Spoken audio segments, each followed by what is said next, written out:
మంచిది ప్రియ దేవుని బిడ్డలారా, మన ప్రభువును మన రక్షకుడునైన ప్రభువైన యేసుక్రీస్తు నామములో మీ అందరికీ వందనాలు తెలియజేస్తూ ఉన్నాను. దేవుని వాక్యాన్ని ధ్యానం చేసుకుందాం. మొదటి సమూయేలు గ్రంథము 4వ అధ్యాయము 1వ వచనం చూసినట్లయితే, ఇశ్రాయేలీయులు ఫిలిష్తీయులతో యుద్ధము చేయుటకై బయలుదేరి ఎబెనేజరులో దిగగా ఫిలిష్తీయులు ఆఫెకులో దిగిరి. ఫిలిష్తీయులు ఇశ్రాయేలీయుల మీద తమ్మును యుద్ధ పంక్తులుగా తీర్చుకొనగా వారు యుద్ధములో కలిసినప్పుడు ఇశ్రాయేలీయులు ఫిలిష్తీయుల ఎదుట ఓడిపోయి యుద్ధ భూమిలోనే ఎక్కువ తక్కువ 4,000 మంది హతులైరి. చూడండి ప్రియ దేవుని బిడ్డలారా, ఇశ్రాయేలీయులు ఫిలిష్తీయుల మీదకి యుద్ధానికి వెళ్ళారు. యుద్ధానికి వెళ్ళిన తర్వాత యుద్ధం భీకరంగా జరిగింది, కానీ ఇశ్రాయేలీయులు ఓడిపోయారు. ఇశ్రాయేలు ఓడిపోయిన తర్వాత 4,000 మంది ఇశ్రాయేలు చనిపోయారు. ఫిలిష్తీయులు గెలిచారు. గెలిచిన తర్వాత వారందరూ కూడా వెనక్కి పారిపోయి వచ్చేసారు. వచ్చేసిన తర్వాత వాళ్ళు ఎందుకు ఓడిపోయాం అని చెప్పి వాళ్ళందరూ కూడా కూర్చొని ఆలోచన చేసుకున్నారు. ఆలోచన చేసుకొని ఒక మాట ఇక్కడ అంటున్నారు. ఏంటంటున్నారంటే, కాబట్టి జనులు పాలెములోనికి తిరిగి రాగా ఇశ్రాయేలీయుల పెద్దలు, యెహోవా నేడు మనలను ఫిలిష్తీయుల ముందర ఎందుకు ఓడించెను? షిల్లోహులోనున్న యెహోవా నిబంధన మందసమును మనము తీసుకొని మన మధ్య ఉంచుకుందాము రండి.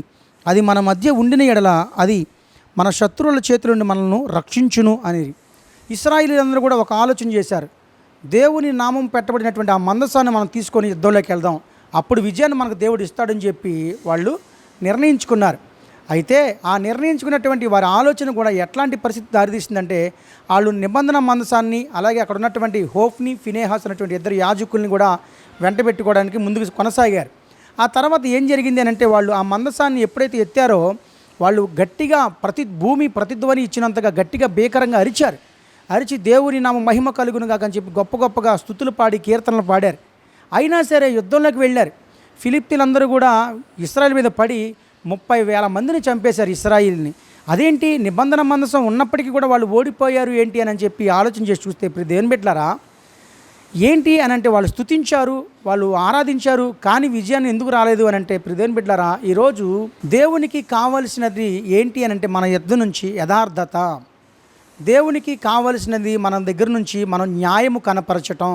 ఈరోజు చాలామంది కూడా సంఘాల్లోకి వస్తున్నారు, స్తుతిస్తున్నారు, ఆరాధిస్తున్నారు, కానుకలు ఇస్తున్నారు, వాక్యం వింటున్నారు, పరిచర్య చేస్తున్నారు, కానీ మీ ప్రవర్తన మార్చుకోకపోతే మీరు దేవుని సన్నిధిలోకి వచ్చినప్పటికీ కూడా ఆయన మందసమును యుద్ధంలోకి వెళ్ళినప్పటికీ ఓడిపోయినట్టుగానే మీరు చర్చిలోకి వచ్చినా కూడా ఫలించకుండా ఉంటారని నేను ఆయన సేవకుడిగా మీకు తెలియజేస్తా ఉన్నా. ప్రియ దేవుని బిడ్డలారా, మందసం ఉన్నా ఓడిపోయారు, అలాగే చర్చికి వెళ్ళినా కూడా మీరు విజయం సాధించలేకపోతారు. ఎందుకంటే మిమ్మల్ని మీరు సరి చేసుకోకపోతే ఎంత చేసినా, ఎన్ని ప్రార్థనలు చేసినా, ఎన్ని పాటలు పాడినా ఇశ్రాయేలీయులు ఓడిపోయినట్టుగా మరలా మీరు కూడా జీవితాల్లో ఓడిపోతారని నేను ఆయన సేవకుడిగా తెలియజేస్తున్నాను. ప్రతిదిన అట్లాంటిది జీవితం జీవించకూడదు. దేవుడైన ప్రభువు మన యొద్ద నుంచి కోరుకుంటున్నటువంటి విధానం ప్రకారంగా మనం ముందుకు నడవగలిగితే అద్భుతంగా కార్యాలు జరిగేవి. ఆ దినాల్లో మందసాన్ని ఫిలిష్తీయులందరూ కూడా తీసుకుని వెళ్ళిపోయి దాగోను గుడిలో పెట్టారు. దేవుని నామానికి అవమానం కూడా వచ్చింది.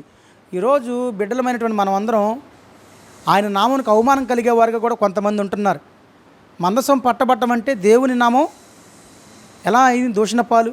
ఫిలిష్తీయులందరూ కూడా ఫస్ట్ భయపడ్డారు ఆ మందసానికి, కానీ తర్వాత విజయం సాధించిన తర్వాత దాగోను మా దేవుడే, ఈ దేవుడిని ఓడిగొట్టాడని చెప్పి వాళ్ళు దాగోను గుడిలో పెట్టారు. దేవుని బిడ్డారు. కాబట్టి ఆయన నామానికి అవమానకరంగా జీవించకూడదని నేను ఆయన సేవకుడిగా తెలియజేస్తూ ఉన్నాను. మీరు మీ ప్రవర్తన, మీ జీవితాన్ని మార్చుకోవాలని కూడా నేను తెలియజేస్తూ ఉన్నాను. ఆ దినాల్లో ప్రభువైన యేసుక్రీస్తు ఒక మాట అన్నారు, అయ్యో వేషధారులైన శాస్త్రులారా, పరిసయ్యులారా, మీరు పుదీనాలోను, సోపులోను, జీలకర్రలోను 10వ వంతు చెల్లించి ధర్మశాస్త్రంలో ప్రధానమైన విషయములను అనగా న్యాయమును, కనికరమును, విశ్వాసమును విడిచిపెట్టితిరి. వాటిని మానక వీటిని చేయవలసినది. దేవునికి కావాల్సింది ఏంటి? విశ్వాసము, కనికరము, ప్రేమ, ఇవి కావాలి. అలాగే అవి వద్దా అండి, పుదీనా, జీలకర్ర అంటే 10వ భాగం, ఇవన్నీ కూడా కావాలి. వీటిని మానక వాటిని చేయాలి. సో దేవుని యందు విశ్వాసము, కనికరము, ప్రేమతో పాటు దేవునికి ఇవ్వాల్సిన విషయంలో కూడా ఇవ్వాలని, మన జీవితంలో మన ప్రవర్తన మారాలని, లేకపోతే వచ్చామా వెళ్ళామా అన్నట్టుగానే ఉంటే కనుక మీ జీవితాలు ఏమి మారవని కూడా నేను ఆయన సేవకుడిగా తెలియజేస్తాను. కాబట్టి ప్రియ దేవుని బిడ్డలారా, ఇశ్రాయేలీయులు యుద్ధంలో ఎందుకు విజయం సాధించలేకపోయారంటే వారి ప్రవర్తన మార్చుకోలేదు. కానీ దేవుని మందసం ఉంటే మేము జయిస్తాం అనుకున్నారు. అట్లాంటిది ఏమీ రాలా, దేవుడు విజయాన్ని ఏమి ఇవ్వలేదు. తద్వారా వాళ్ళు 30,000 మంది చనిపోయినట్టుగా కనబడుతోంది. కాబట్టి గ్రహించి దేవుని సంతోషపెట్టేవారుగా మీరు ఉండగలిగితే అద్భుతమైనటువంటి కార్యములు చేస్తాడని కూడా నేను ఆయన సేవకుడిగా ఈ మాటలు తెలియజేస్తూ ఉన్నాను. తలలో ఉంచండి, ప్రార్థన చేసుకుందాం. స్తోత్రములు తండ్రి, పరిశుద్ధుడు అయిన మా ప్రభువానికి వందనాలు, స్తోత్రాలు. నీ ఘనమైన నామమునకు మహిమ, ఘనత, ప్రభావం కలుగునుగాక. విత్తబడినటువంటి వాక్యములో నాయన అందరి హృదయ భద్రపరిచి కార్యసిద్ధి కలగజేయడం ప్రార్థన చేస్తూ, గర్భఫలం లేని వారి కొరకు ప్రార్థన చేస్తున్నాను. వివాహాలు జరగక బాధపడుతున్న వారి వరకు ప్రార్థన చేస్తున్నాను. మా బిడ్డలందరినీ ఆర్థికంగా, ఆరోగ్యంగా, ఆత్మీయంగా బలపరిచి, అనారోగ్యంతో బాధపడుతున్న వారు స్వస్థపరచమని ప్రార్థన చేస్తూ, మా ప్రతి బిడ్డలకు కూడా ఆహారమును, వస్త్రములు, సంతోషమును, సమృద్ధిని దయచేయమని, మహిమ, ఘనత మీరే పొందమని యేసుక్రీస్తు నామమున ప్రార్థించి వేడుకుంటున్నాము తండ్రి, ఆమెన్. మంచిది ప్రియ దేవుని బిడ్డలారా, మీకేమైనా ప్రార్థన అవసరత ఉన్నట్లయితే కనుక కింద స్క్రోల్ చేయబడుతూ ఉంటుంది మా ఫోన్ నెంబర్లు. మీరు ఫోన్ చేసి ప్రార్థన చేయించుకోగలరు. అలాగే ఈ వీడియోని షేర్ చేయండి, సబ్స్క్రైబ్ చేయండి. God bless you, God bless to all. షాలం to all.